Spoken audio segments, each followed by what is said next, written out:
کہ کس طرح اس میں پروسیڈ کیا جائے۔ ہم نے اس قسم کا ایک کیس پہلے سے بکتا ہے، وہ آپ لوگوں کے سامنے تھا توشخانہ، نہ اس میں ہمیں حق دفاع دیا گیا تھا، نہ ہی ہمیں اپنے جو مخالفین کے ایگزامینیشن ان چیف تھے ان پہ پراپر کراس کا موقع دیا گیا تھا، نہ ہی وہ کاغذات جو ہمارے بنیادی حق سے متعلق تھے کہ اگر ٹرائل ہونا ہے تو وہ فری، فیئر اینڈ ٹرانسپیرنٹ اور ان بائسڈ ٹرائیبیونل کے سامنے ہو، نہ وہ ہمیں وہ رائٹ دیا گیا تھا۔ اب سائپر کے کیس میں باوجود اس کے کہ کورٹ نے اسپیسیفک ڈائریکشنز دی ہے اور ایک سے زیادہ موقعوں پہ دیے، اس کے باوجود جج صاحب اس کی پرواہ کیے بغیر پروسیڈ کر رہے ہیں ٹرائل کے ساتھ۔ یہ آئین کی آرٹیکل 10 اور آئین کے بنیادی حقوق کے منافی ہے کہ اگر آپ کسی ایکیوزڈ کو، خاص کر ایسے جرم میں جن میں سزائے موت ہو، اگر آپ اس کو اس کی چوائس کا وکیل نہیں دیتے، آپ ان کو پراپر موقع نہیں دیتے اپنے آپ کو ڈیفینڈ کرنے کا، آپ ان کو موقع نہیں دیتے کراس ایگزامینیشن کا، آپ ان کو موقع نہیں دیتے کہ وہ وکیل صاحبان کو ٹائم ملے جس میں اپنے آپ کو تیار کر کے وہ اکیوز کی پروٹیکشن کرے۔ آپ نے دیکھا جج صاحب نے باوجود اس کے کہ ہمارے ایک سے زیادہ ٹرائل چل رہے ہیں جیل میں، جو ہم سمجھتے ہیں کہ وہ سارے انلیگل ہیں، یہ صرف سائپر کا کیس نہیں ہے جو جیل میں چل رہا ہے، 2 کیسز نیب کے بھی چلوا رہے ہیں۔ ایک جو آپ لوگوں نے کبھی ہسٹری میں نہیں سنا ہوگا وہ ہے توہین الیکشن کمیشن۔ یہ پاکستان میں الیکشن کمیشن نے اپنی ہسٹری قائم کرتے ہوئے یہ کیس بنوایا ہے، وہ کیس بھی جیل میں ہی چل رہا ہے۔ ڈیلی بیسس پہ صبح 10 بجے سے جب وکلا آ چکے ہوتے ہیں تو 8 بجے سے جج صاحبان پہنچے ہوئے ہوتے ہیں، 8 سے 4 بجے تک مسلسل وہ ٹرائل چل رہے ہیں، آلموسٹ ڈیلی بیسس پہ وہ ٹرائل کمپلیٹ کیے جا رہے ہیں۔ اس میں جلدی کس چیز کی ہے؟ لیکن سائپر کے کیس کو اسپیسیفکلی جو میں کہہ رہا ہوں کہ خان صاحب کو دی ادر ڈے وکلا کے ہوتے ہوئے بھی، ان وکلا کے باوجود جج صاحب کو اتنی جلدی پڑی ہے کہ جج صاحب نے خان صاحب کے لیے لیگل پلیڈر اور وکیل اپوائنٹ کر لیے۔ کسی اکیوز کے لیے اس کی مرضی کے خلاف وکیل اپوائنٹ کرنا آئین کی خلاف ورزی ہے۔ اس کے سخت الفاظ میں ہم شدید مذمت کرتے ہیں۔ ہم عدلیہ سے درخواست کرتے ہیں، ہائی کورٹ سے درخواست کرتے ہیں، سپریم کورٹ سے درخواست کرتے ہیں کہ یہ آپ کی آرٹیکل 203 میں آپ کی ذمہ داری ہے کہ آپ کے جورسڈکشن کے اندر کوئی بھی جج کوئی بھی ٹرائل چلاتے ہو، آپ اس کے سپروائزر جورسڈکشن میں ایکسرسائز کرتے ہوئے ان کو ڈائریکشن دے سکتے ہیں۔ یہ آن کال فار ہے کہ جج صاحب خود کسی ایکیوز کے لیے وکیل اپوائنٹ کر لیں، اور اس مرتبہ جو وکلا اپوائنٹ ہوئے ہیں وہ وکلا وہ اپوائنٹ کر لی ہیں جو آلریڈی پراسیکیوشن کی طرف سے پیش ہو چکے ہیں۔ یہ آئین کے نہیں، یہ قانون کے نہیں، یہ تو ایک عام لاجک اور پنچایت میں کبھی ایسا نہیں ہوتا۔ اور اتنا بڑا کیس جو اس میں آپ سزائے موت کی طرف لے کے جا رہے ہیں، اس لیے اس طریقہ کار کو ہم انسانی بنیادوں کی بھی خلاف ورزی سمجھتے ہیں۔ میں ان سب سے ایک درخواست کروں گا، وہ خان صاحب نے بڑے سخت الفاظ میں اس بات کا ذکر کیا تھا اور قرآن کی آیت کا ان کے لیے منسوب کرتے ہوئے کہا تھا کہ یہ اللہ کا بھی فرمان ہے کہ کسی کی دشمنی آپ کو اس بات پہ مجبور نہ کر دے کہ آپ عدل نہ کرو، عدل کرو، یہ تقویٰ کے قریب ہے۔ ہم آئینی ذمہ داریاں عدلیہ کو ریمائنڈ کراتے ہوئے ان سے پرزور مطالبہ کرتے ہیں کہ عدلیہ پہلے سے کہ ہم خود کوٹ جائیں، ہم دیکھتے ہیں عدلیہ ایسے سرکمسٹانسز میں کیا اقدام کرتی ہے۔ فنڈامنٹل رائٹس کا پروٹیکشن کرنے کا امین اور آئینی ذمہ داری سب سے پہلے آئین نے عدلیہ کے کندھوں پہ ڈالا ہے۔ ہم آگے دنوں میں دیکھیں گے کل میں کہ چیف جسٹس آف پاکستان اور چیف جسٹس اسلام آباد ہائی کورٹ کیا اقدامات کر رہے ہیں۔ آج اس ٹرینچ کے شارٹ نوٹس پہ میں ان کی توجہ مبذول کروا رہا ہوں اور ان سے آئینی اور قانونی مطالبہ ہم کرتے ہیں باضابطہ طور پر کہ اس میں آپ انٹروین کر لیں۔ اس کے ساتھ ساتھ میں اس بات پہ توجہ دلاتا ہوں، الیکشن شروع ہوئے، الیکشن کا پروسیس جب شروع ہونے والا تھا تو ہم بار بار عدالتوں کے سامنے آئے، ہائی کورٹ میں گئے، سپریم کورٹ میں گئے، دو حکومتیں ختم ہو گئی تھی، 90 ڈیز میں الیکشن مانگ رہے تھے، وہ for one reason the other delay ہوتے گئے، آخر کار سپریم کورٹ کے انٹرونشن سے صدر اور الیکشن کمیشن کے دستخطوں سے 8 کی تاریخ طے ہو گئی۔ ہماری درخواست تھی کہ لیول پلینگ فیلڈ ہمیں پرووائڈ کرے، یہ پاکستان کی سب سے بڑی پولیٹیکل پارٹی ہے اور اس کی ساری پاپولرٹی ہے۔ یہ صرف یہ نہیں ہے کہ پارٹی کتنی پاپولر ہے، یہ عوام کی بنیادی حقوق کا حصہ ہے کہ وہ ڈیموکریٹک پروسیس میں شامل ہو۔ وہ ہر جگہ ہر رخ پہ ہمیں روکا گیا اور ہمیں وہ ریفیوز کیا گیا۔ ہمیں لیول پلینگ فیلڈ تو کیا فیلڈ ہی نہیں دی گئی، ہم سے بلا لیا گیا، ہمارے پروپوزر سیکنڈر روکے گئے، ہمارے نامینیشن فارم ریجیکٹ کیے گئے ٹیکنیکل بنیادوں پہ۔ لیکن کمپین میں حصہ لینا تو ہمارا حق ہے اور کمپین میں پارٹیسپیٹ کرنا بھی ہمارا حق ہے۔ ہم درخواست دیتے ہیں تو ہمیں اجازت نہیں ملتی۔ میں کل شام کو بنیر سے واپس آیا ہوں جہاں میں N18 میں پارٹیسپیٹ کر رہا تھا۔ ہم نے 5 کنونشن ہی کر دی، وہ سارے کلوز انڈور جگہوں میں کر لی کیونکہ ہمارے پاس NOC نہیں تھی، اور ساری جگہوں پہ جہاں ہمارے کینڈیڈیٹس ریلی کرنا چاہتے ہیں وہاں ان کی اجازت نہیں ہے۔ آج کے لیے خان صاحب کی ہدایات کے مطابق ہم نے سارے امیدواران کو یہ ڈائریکشن دی تھی خان صاحب کی طرف سے کہ وہ آج کے دن قانون کے مطابق ریلیز نکالیں۔ میں نے وائس میسج بھی ان کو خان صاحب کی ڈائریکشن پہنچائی کہ آپ کا جو بھی ریلی ہو وہ پرامن طریقے سے ہو، آپ کے پاس اپنے ملک کے جھنڈے ہو، آپ کے پاس پاکستان تحریک انصاف کا جھنڈا ہو، آپ پرامن نکلیں، اپنے راستے پہ چلتے ہوئے ریلی نکالے، عوام میں اپنے نشانات انٹروڈیوس کروائے۔ آپ نے دیکھا 80 سالہ سابق گورنر صاحب میاں اظہر صاحب کو بھی اریسٹ کیا گیا۔ ایسے طریقہ کار آئین قانون کی سراحت خلاف ورزی ہے، یہ عوام کا راستہ روکنے کے مترادف ہے۔ اگر ہر روز آپ عوام کے راستے روکیں گے تو ہم 8 تاریخ کے بارے میں کیا پریڈکٹ کریں؟ میری الیکشن کمیشن سے درخواست ہے کہ آپ نے ہی کوڈ آف کنڈکٹ متعارف کروایا تھا، ہم نے آپ سے ملے تھے، آپ نے ہمیں یقین دہانی کرائی تھی، آپ نے بند کمرے میں بھی یقین دہانی کرائی تھی، آپ نے اوپن ہال میں سارے پولیٹیکل پارٹی کے سامنے یقین دہانی کروائی تھی کہ الیکشن کے شیڈول آنے کے بعد سب کو برابر اور مساوی کا سلوک ملے گا، اور اس برابر اور مساوی سلوک صرف پولیٹیکل پارٹی کا نہیں ہوتا، ہر کینڈیڈیٹ کا ہے۔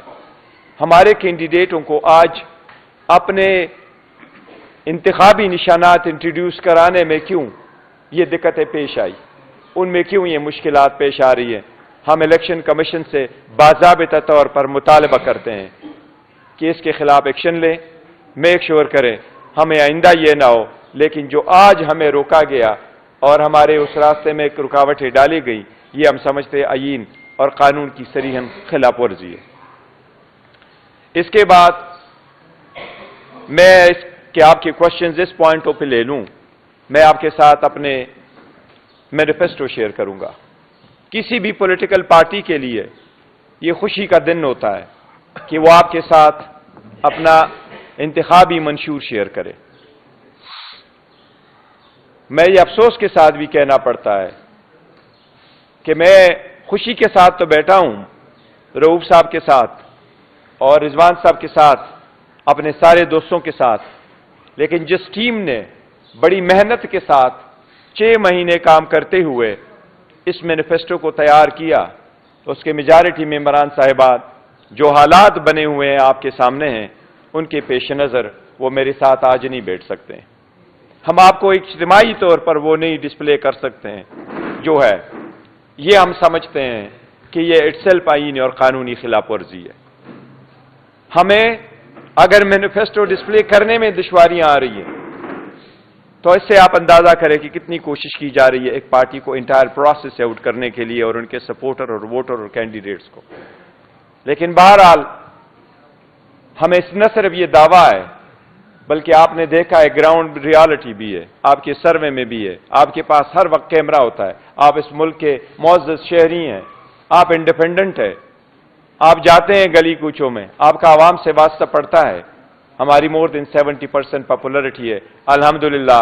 پاکستان تحریک انصاف ہمارے کینڈیڈیٹ آزاد و آزاد نشانات سے لڑ رہے ہیں، لیکن ہمارے امیدواران آزاد نہیں ہیں، وہ اپنے پارٹی سے ایفیلیٹڈ ہیں اور انشاءاللہ تعالی رہیں گے۔ اس لیے ہم نے عوام کی خاطر اپنے مینیفیسٹو جو بنایا ہے اس کے مین پوائنٹس کا میں آپ کے ساتھ شیئر کرتا ہوں۔ سب سے پہلے ہمارا یہ ہے، یہ ایک میں آپ کو بتا رہا ہوں، یہ ہمارے جو ہیڈ لائنز ہے اس کے حساب سے سب سے پہلے ہم یہ کہہ رہے ہیں، شاندار پاکستان، شاندار مستقبل اور خراب ماضی سے چھٹکارا۔ اس سلوگن کے تحت شاندار مستقبل اور خراب ماضی سے چھٹکارا، شاندار مستقبل اور خراب ماضی سے چھٹکارا۔ سوسائٹی نے جو اپ اینڈ ڈاؤنس دیکھے ہیں، جتنے لوگوں کو مختلف پروسیس سے گزارتے ہوئے جس طریقے سے انجسٹس کا سامنا کرنا پڑا، اس لیے عوامی آواز کا تقاضا ہے کہ ایک ٹروتھ اینڈ ریکنسیلیشن کمیشن قائم کیا جائے۔ پاکستان تحریک انصاف اگر پاور میں آتی ہے اور انشاءاللہ آئے گی تو ہم ٹروتھ اینڈ ریکنسیلیشن کمیشن بنائیں گے جو ان ساری باتوں کے تہ تک انشاءاللہ تعالی جائے گا۔ ہر سوسائٹی میں انجسٹس کا تدارک ہونا چاہیے، ہر سوسائٹی میں آگے بڑھنے کے لیے ایک راستہ ہونا چاہیے۔ عوام، ملک، جمہوریت، اس ملک کی اکانومی کی خاطر ہم نے آگے بڑھنا ہے، اس لیے ہم یہ کہیں گے کہ جسٹس اور ایکول کے لیے ہم یہ ایک کمیشن بنائیں گے جس کے کی کنسرن جتنے بھی ڈسپیرٹیز ہیں ان کو ایڈریس کیا جائے۔ دوسری بات جس کی طرف میں آپ کی توجہ مبذول کرانا چاہوں گا وہ یہ، اور ہمارا سلوگن ایک ہے، ایک قوم ایک جیسے قانون، سب ہوں گے برابر۔ ایک قوم ایک جیسے قانون، سب ہوں گے برابر۔ ہم نے ہمیشہ سے کہا ہے، خان صاحب کا ویژن یہی ہے ریاست مدینہ، اور ہمیشہ وہ یہی ہے کہ رول آف لا ہو۔ ویژن یہی ہے کہ سب قانون کے سامنے برابر ہو۔ ایک ملک میں دو قانون نہیں ہو سکتے، ایک غریب کے لیے، ایک امیر کے لیے، اور ایک قانون سے بچے اس کے لیے راستے بنائے جائیں اور دوسرا قانون کی گرفت میں آ جائے اور اس کو پروٹیکشن کی فیسلٹیز بھی نہ ہو۔ اس لیے اس سے بچنے کے لیے ہم یہ چاہتے ہیں کہ ہم رول آف لا پہ زیادہ زور دیں، اور میں ایز اے بیرسٹر کی حیثیت سے آپ کو کہتا ہوں کہ رول آف لا پورے دنیا کا بنیادی حقوق ہے۔ ایک مرتبہ ایک جج ایڈریس کر رہا تھا اور اس نے اپنے ملک کے ایک سب سے بڑی کوالٹی بیان کی کہ رول آف لا ہوتا کیا ہے، تو اس نے اس کی مثال یہ دی کہ رول آف لا وہی ہے جس میں چیک اینڈ بیلنسز ہو، سارے تین ارگنز کے ایک دوسرے پہ چیک اینڈ بیلنسز ہو، کسی ایک فرد میں، کسی ایک انسٹیٹیوشن میں سارا پاور مرکوز نہ ہو۔ اس لیے اگر سب اپنے اپنے دائرے میں رہتے ہوئے اپنے قانونی فرائض انجام دے تو تب ہوگا ایک ہی قانون اور تب ہوگا سب کے لیے ایک جیسا ملک۔ اس لیے اس کی طرف ہم نے اسٹیپ دیے ہیں، وہ میں بہت جلد آپ کے ساتھ شیئر کریں گے۔ اس پریس کانفرنس کے بعد ابھی آپ کے ساتھ انشاءاللہ تعالی ہم آپ کے ساتھ اس کی ایگزیکٹو سمری ریفر کریں گے، میرے پاس اس کی کاپی بھی موجود ہے، یہ بھی آپ کے سامنے انشاءاللہ تعالی شیئر کریں گے۔ یہ 168 پیج کی ہے، انشاءاللہ تعالی 168 پیج کا جو ہمارا پاکستان تحریک انصاف کا مینیفیسٹو ہے، یاد رکھ کے ہم ہمیشہ کہتے ہیں کہ ہم ان سب سے ڈیفرنٹ ہیں۔ انشاءاللہ آپ یہ پڑھیں گے تو عوام کو بھی پتہ چل جائے گا کہ خان صاحب کا ویژن، خان صاحب کی پارٹی، خان صاحب پاکستان کے لیے جو درد ہے وہ باقی سب سے ڈیفرنٹ ہے۔ انشاءاللہ یہ ہم آپ کے ساتھ شیئر کریں گے۔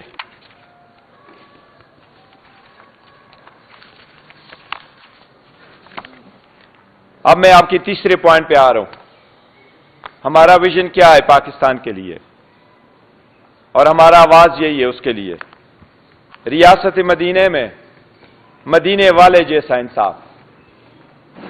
برائے نام قوانین نہیں، اس پہ عملداری لازم ہے۔ ہمارے کچھ قوانین فرسودہ ہو چکے ہیں، چاہے وہ کرمنل پروسیجر ہے، چاہے وہ سول پروسیجر ہے، چاہے وہ پاکستان پینل کوڈ ہے۔ عدالتوں میں لوگ جاتے ہیں، عدالتوں میں لوگ پھنس جاتے ہیں، یا وہ ایکسپینسو بھی بہت ہے، یا لینتھی بہت ہے، یا کمپلیکیٹڈ بہت ہے۔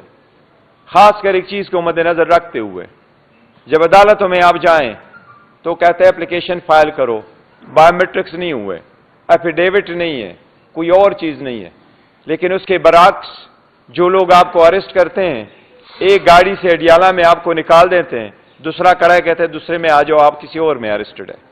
ان کی روک تھام کے لیے، عوام کی بنیادی حقوق کی تحفظ کے لیے ہم کرمنل پروسیجر کوڈ جس میں سارے اختیارات موجود ہیں، ہم اس میں انشاءاللہ تعالی بہت ریفارم لے کے آئیں گے تاکہ عوام کی بنیادی حقوق متاثر نہ ہو اور ان کی پروٹیکشن ہو۔ مجرم قانون سے نہ بچے لیکن کمزور اور بے گناہ قانون کی ٹیکنیکلٹی کی گرفت سے بھی بچے۔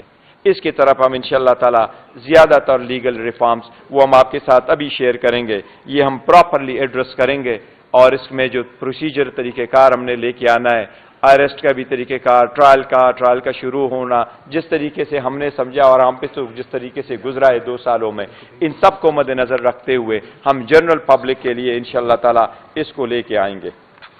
اب میں آپ کے ساتھ چوتھا حکومت ریلیٹڈ ویژن شیئر کروں گا۔ نیا پاکستان اور نیا تبدیلی کا نظام، نیا پاکستان اور نئی تبدیلی کا نظام۔ آپ کو یہ پتا ہے کہ ایک ڈیموکریٹک پروسیس میں پرائم منسٹر چیف ایگزیکٹو ہوتا ہے، اس کا ایک بہت بڑا رول ہے۔ اس لیے پاکستان تحریک انصاف پہلی مرتبہ جب ہم پاور میں آئیں گے انشاءاللہ تعالی ہم آئینی ترامیم انٹروڈیوس کرائیں گے۔ ہماری آئینی ترمیم میں ایک شق یہ شامل ہوگی کہ ہم آئندہ انشاءاللہ تعالی وزیر اعظم کا انتخاب ڈائریکٹلی عوام سے کرائیں گے۔ اب وزیر اعظم ڈائریکٹلی عوام کی مرضی سے منتخب ہو کے آئے گا۔ وزیر اعظم کا انتخاب صرف چنے ہوئے MNAs کی انتخاب کے ووٹ پہ منحصر نہیں ہوگا۔ تو ہم ریولوشنائز کریں اس پروسیس کو، انشاءاللہ تعالی پاکستان تحریک انصاف آئے گی تو ہم ریفارمز لے کے آئیں گے، اور کنسٹیٹیوشنل ریفارم میں، گورنمنٹ سٹرکچر کے ریفارم میں ایک تبدیلی یہ ہوگی کہ وزیر اعظم آئندہ ڈائریکٹلی عوام سے منتخب ہو کے آئے گا۔ ساتھ ہی ساتھ ہم اسمبلی کی مدت جو 5 سال کی ہے ہم اس کو کم کر کے 4 سال کریں گے۔ 5 سال کی مدت اس قوم کو کوئی زیادہ ہی لگتی ہے، اس لیے کہ پہلے ایسے کہ کوئی لوگ شروع کرے اور آپ کے خلاف، اس لیے ہم اس کو میجر ڈیموکریٹک کنٹریز کے مطابق کرتے ہوئے اسمبلی کی مدت ہم 5 سے 4 سال پہ لے کے آئیں گے۔ اسی طرح سینٹ کی مدت جو 6 سال ہے اس وقت، اس کو کم کر کے ہم 5 سال کے لیے کریں گے، اور ساتھ ہی ساتھ ہم سینٹ میں بھی ریفارم لے کے آنے والے ہیں انشاءاللہ۔ عوام کی ہمدردی اور سپورٹ کے ساتھ، ووٹ کے ساتھ، اگر اللہ سبحانہ و تعالیٰ نے موقع دیا تو ہم سینٹ کو بھی ریفارم کریں گے۔ ہم 50% سینٹ کو ڈائریکٹلی الیکٹ کروا لیں گے۔ آپ نے دیکھا ہے انڈیا میں بھی کئی سارے ایسے اسٹیٹ ہیں جہاں کچھ سینیٹر ڈائریکٹلی منتخب ہوتے ہیں اور کچھ سینیٹر تھرو ہم جس طریقہ ہمارا پروسیس ہے MPAs ان کو ووٹ دیتے ہیں، لیکن جس طریقے سے آپ نے دیکھا ہے ہر مرتبہ سینٹ کے پروسیس میں کرپشن کی ایک داستان آ جاتی ہے۔ اگر 50% ہم ان کو الیکٹ کر لیں اور 50% ہم انڈائریکٹلی الیکٹ کروا لیں MPA سے، تو اس میں کسی صورت کا پیسے کا نہیں ہوگا۔ یہ وہی پاکستان ہے جن کا خواب ہمیشہ سے خان صاحب نے دیکھا ہے، وہ یہ کہتے ہیں کرپشن سے پاک پاکستان ہو۔ اسی طرح انشاءاللہ تعالی اس کی بنیاد ہوگی، ہم ان کو بھی آزاد طریقے سے منتخب کروائیں گے انشاءاللہ تعالی۔ اب آپ کے ساتھ معاشی کی اکانومی کے بارے میں جو ہمارا 5th سلوگن ہے وہ یہ ہے، تیز ہوگا معاشی پہیہ، ترقی کرے گا پاکستان۔ اکانومی میں ہم نے بڑے سارے ریفارم لے کے آنے، وہ شارٹ ٹرمز میں بھی ہوں گے، لانگ ٹرمز بھی ہوں گے۔ اکانومی جب تک امپروو نہیں کرے گی، پاکستان ترقی کی راہ پہ گامزن نہیں ہو سکتا۔ ان کے لیے اسٹیبل گورنمنٹ، سخت ڈیسیجنز، رول آف لا اور کنسسٹنسی چاہیے۔ ہم چاہتے ہیں اگر اسٹیبل گورنمنٹ ہو اور پاپولر سپورٹ کے ساتھ ہو تو ہم اسٹرانگ اور وائبرنٹ اکانومی کی طرف جا سکتے ہیں، پرووائڈڈ ہم اسٹرکٹ میجر لے لیں۔ اس لیے ہماری کوشش یہی ہے کہ ہم نے اکانومی کو آگے اگر بڑھانا ہے تو ہم نے ریفارمز لے کے آنے، اسٹرکچر، ہم نے اسٹیٹ بینک کو بھی انڈیپینڈنٹ کرنا ہے اور ہم نے اسکیمیں ترقی کے لیے اور عوام کو فائنینشیل بینیفٹ دینے کے لیے انٹروڈیوس کرانے ہیں۔ ہم نے 5 سال کا، پہلی گو میں ہم نے 5 سال کا ایجنڈا انشاءاللہ تعالی دینا ہے، اور اس کے لیے ہم نے سب سے پہلے اپنے ٹیکس اسکیم کو بھی ریفارم کرنا ہے۔ ہم نے اس کا نیٹ بڑھا دینا ہے۔ وہ لوگ، وہ انسٹیٹیوشنز، وہ چیزیں جو ٹیکس کے زمرے میں نہیں آ رہی، جس پہ ٹیکس نہیں ہے، ہم نے ان کو بڑھا دینا ہے۔ لیکن عوام اور سیکٹر، کارپوریٹ سیکٹر اتنی ٹیکس بھی نہیں دے سکتی، اس لیے وہ ٹیکس بریکٹ ہم نے ریڈیوس کرنے۔ تو انشاءاللہ تعالی اس کی وجہ سے ہم آپ کے ساتھ اس کا ڈیٹیل وجہ ہے، جو نئے پاکستان کا ایک ویژن ہے، یہ ہم آپ کے ساتھ ابھی آج ہی شیئر کریں گے۔